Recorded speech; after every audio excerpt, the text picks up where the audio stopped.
ሰላም ጤና ይስጥልኝ ውድ ቤተሰቦቻችን፣ ወደ ዕለቱ አርዕስተ ዜና እናልፋለን። በወልቃይት ጠገዴ ሰቲት ሁመራ ዞን ዳንሻ ከተማ አስተዳደር ውስጥ ለተከዜ ዘብ አባላት ወታደራዊ ስልጠና የተሰጠ መሆኑ ተገልጿል። ኢትዮጵያዊ የእስራኤል ምልምል ወታደር በስልጠና ላይ ህይወቱ ማለፉም ተሰምቷል። ትራምፕ በቢቢሲ ላይ እስከ $5 ቢሊዮን የሚያስቀጣ ክስ ሊመሰርቱ መሆኑም ተሰምቷል። ሁሉንም በዝርዝር እንመለከታቸዋለን። እስከ ፕሮግራማችን ፍጻሜ ድረስ አብራችሁን ቆዩ።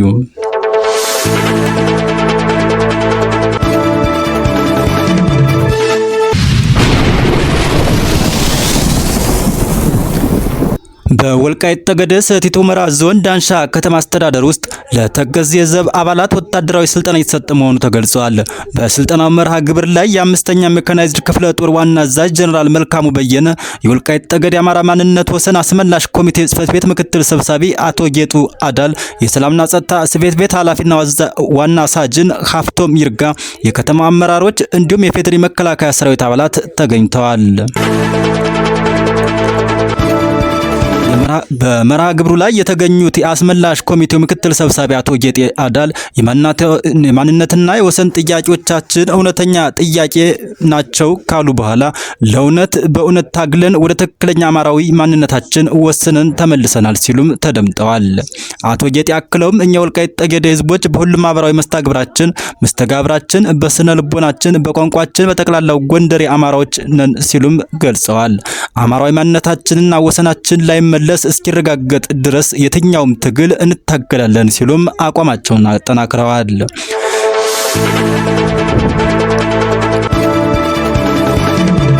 የአምስተኛ ሜካናይዝድ ክፍለ ጦር ዋና አዛዥ ጀነራል መልካሙ በየነ በበኩላቸው ትላንት ሰሜን እዝ የካደና የወጋ ወያኔ ኢትዮጵያ ብሎም አማራን ለማሳነስ ከግብረ አበሮቹ ጋር በመሆን እየሰራ ይገኛል ሲሉም ገልጸዋል። ጀነራሉ የስልጠናውን አስፈላጊነት ሲያስረዱ ከማንነቱ ባሻገር የተገፋው የወልቃይት ጠገዴ አማራ ህዝብ ለዳግመኛ ጭቆና በዘራፊዎችና በወራሪዎች ላለመበላት በስልጠና ራሱን ማዘጋጀት ግድ ይላል ሲሉም አሳስበዋል።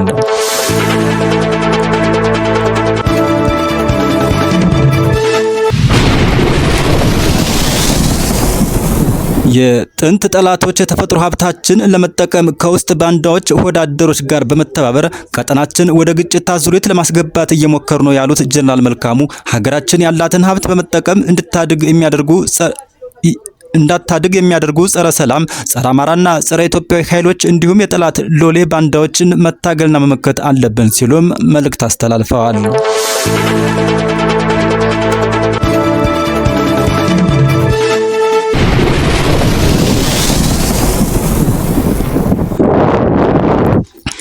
ኢትዮጵያዊ የእስራኤል ምልምል ወታደር በስልጠና ላይ እያለ ህይወቱ ማለፉ ተሰምቷል። የእስራኤል መከላከያ ኃይል እንደገለጸው ይህ ምልምል ወታደር በደቡብ እስራኤል በሚገኝ ወታደራዊ ካምፕ ውስጥ በስልጠና ላይ እንደነበርና ኤርሚያስ ባህታ የተባለው ይህ የ18 ዓመት ወጣት በካምፕ ውስጥ ትላንት ሐሙስ ድንገት ተዝለፍልፎ መውደቁን የጠቀሰው መግለጫው ከጥቂት ደቂቃ በኋላም ህይወቱ እንዳለፈ አስረድቷል።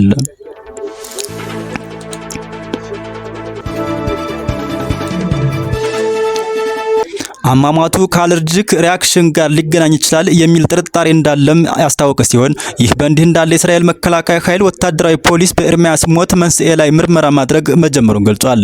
የመከላከያ ኃይሉ በወጣቱ ምልምል ወታደር ሞት የተሰማውን ሐዘን ገልጾ ለቤተሰቦቹና ለወዳጆቹም መጽናናትን ተመኝተዋል።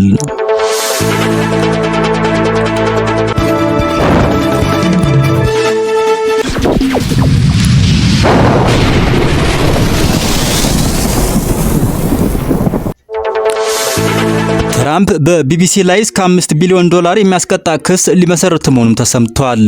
የአሜሪካው ፕሬዝዳንት ዶናልድ ትራምፕ ከ1 ቢሊዮን እስከ $5 ቢሊዮን የሚደርስ ጉዳት ካሳ የሚጠይቅ ክስ ቢቢሲ ላይ እንደሚመሰርቱ ገልጸዋል። ትራምፕ ክሱን በሚቀጥለው ሳምንት ሊመሰርቱ እንደሚችሉም የተናገሩ ሲሆን የቢቢሲ ፕሬዝዳንት ትራምፕን በ2024 እሳቸውን በተመለከተ በሰራው ዘገባ ባለፈው ሳምንት ይቅርታ ጠይቆም ነበር። የአሜሪካው ፕሬዝዳንት ዶናልድ ትራምፕ ከ1 ቢሊዮን እስከ $5 ቢሊዮን የሚደርስ የጉዳት ካሳ የሚጠይቅ ክስ ሊመሰርቱም መሆኑ ተገልጿል።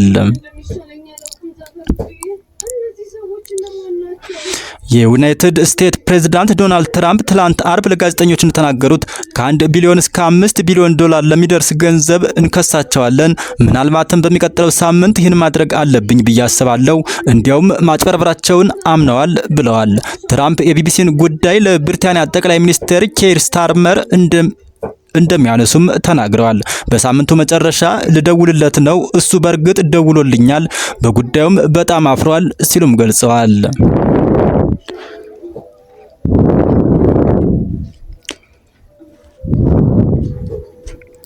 ከዚህ በመቀጠል ትራምፕን ለክስ ያበቃቸው ቢቢሲ ጉዳይ ምንድነው የሚለውን የምንገልጽላችሁ ሲሆን በጎርጎሮሳውያኑ 2004 የአሜሪካው ፕሬዝዳንታዊ ምርጫ ከመካሄድ ከቀናት ቀደም ብሎ በተሰራጨው ፓኖራማ ዶክመንታሪ ላይ አሳሳች አርትዖት ምክንያት ቢቢሲ ከትራምፕ ጋር ተጋጭቷል። ፕሮግራሙ ከትራምፕ ንግግሮች መካከል ከ50 ደቂቃ በላይ ልዩነት ያላቸውን ሁለት ንግግሮች በአንድ ላይ በማጣመር የካፒቶሉን ግርግር እየቀሰቀሰ ነው የሚል ግምት ፈጥሯል። ዘጋቢ ፊልሙ ትራምፕ ለደጋፊዎቻቸው ሰላማዊ ሰልፍ እንዲያደርጉ እፈልጋለሁ ያሉበትን ክፍልም አስወግዶ ነበር።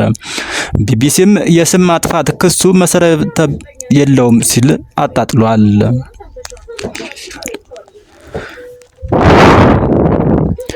ቢቢሲ በበኩሉ ባለፈው ሐሙስ የዩናይትድ ስቴትስ ፕሬዝዳንት ንግግር ለተቀናበረበት መንገድ ሊቀመንበሩ ሳሚር ሻህ ለዋይት ሃውስ በላኩት ደብዳቤ ይቅርታ ጠይቋል። ቢቢሲ የቪዲዮ ክሊፕ የተስተካከለበት መንገድ ከልቡ ቢጸጸትም የስም ማጥፋት መባሉ እንደማይስማማ በደብዳቤው ገልጿል። የቢቢሲ ዋና ዳይሬክተር ቲም ዴቢ እና የዜና ዋና ስራ አስፈጻሚ ዲቦራ ተርነስ በችግሩ ምክንያት ባለፈው ሳምንት ከስልጣናቸው መልቀቃቸውም ይታወሳል።